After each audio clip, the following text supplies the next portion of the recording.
Peggy 16. So, hey guys, I want to get everybody together. Have you guys all met at once? All of you together? Not the entire group. No. Okay. Once a week from now on. I want the whole crew meeting once a week on this till it's done. I want to hear myself from every one of you guys that are working on this, what you're working on, and how things are going. But mostly just to hear what the hell everybody's working on, so that you know where we're headed. Good? My name's Alex Hoffman. I work on PlanetSide2 as an associate programmer, and for the optimizations, I'm working on the bot client tool. This is what I'm doing. Bot client. These bots are bull. Day 2 through 12, these bots are still bull. The bot is a representation of a player for your client. So it's a empty hollow player that it sends a bunch of updates to the server, which sends down to the client that you're running so you can profile. Or there's a lot of purposes, but for this is so we can make a good performance check.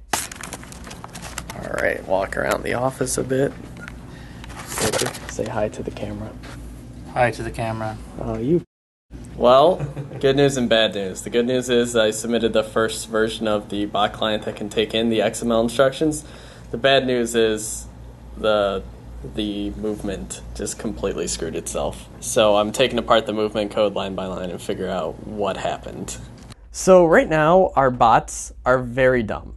So they run about in random directions. They can't really spawn vehicles. They can only shoot their main weapons and switch weapons. You guys want to talk about bot business? Alright, so we want to capture some data of what players do on the world. So we can say, here's what battle would look like. And we can write that out to instructions. And then we can turn those instructions into something that a bot can use. And we can have basically a modest replay tool. So what we're going to do is we're going to find a large fight. So maybe a biolab alert or a crown fight.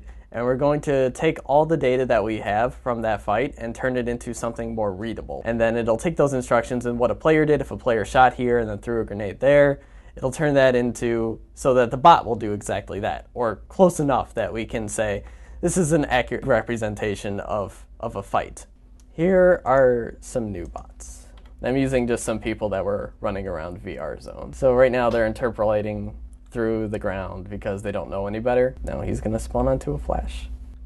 But this is a representation of what one person did in the VR zone. They really did spawn a flash and then run around. All right, so I'm working on making the bots fire when they're in vehicles, which is currently a problem. They don't shoot when they're in mag riders. Now I've got to go to my meeting. Oh, are you Mr. I thought you meant him, Shank. Oh, Bringing out the cameras from each other? And how is movement going right now? You can point that at yourself now. Would you like me to do that for you? This is kind of awkward, but keep your pants on. Well, the movement looks pretty good right now. There's some weird stuff with the interpolation, like sometimes he'll overshoot it, but that doesn't happen too often.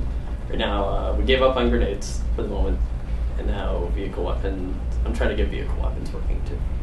Okay, what's wrong with them? They require a projectile manager, which the bots don't have. So they do the grenade throwing motion, but nothing pops out of their hand. When we get the bot client to a point that I can run a really big fight, or it runs all the instructions like it's supposed to, they throw grenades and shoot like players do on live, every coder will be able to use this and say, thank you, this is a great tool for benchmarking, and we'll be able to make our optimizations even better.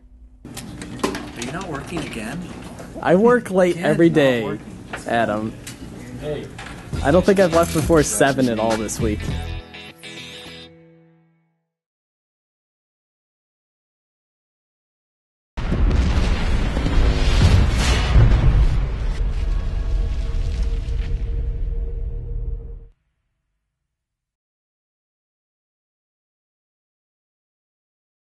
Sony.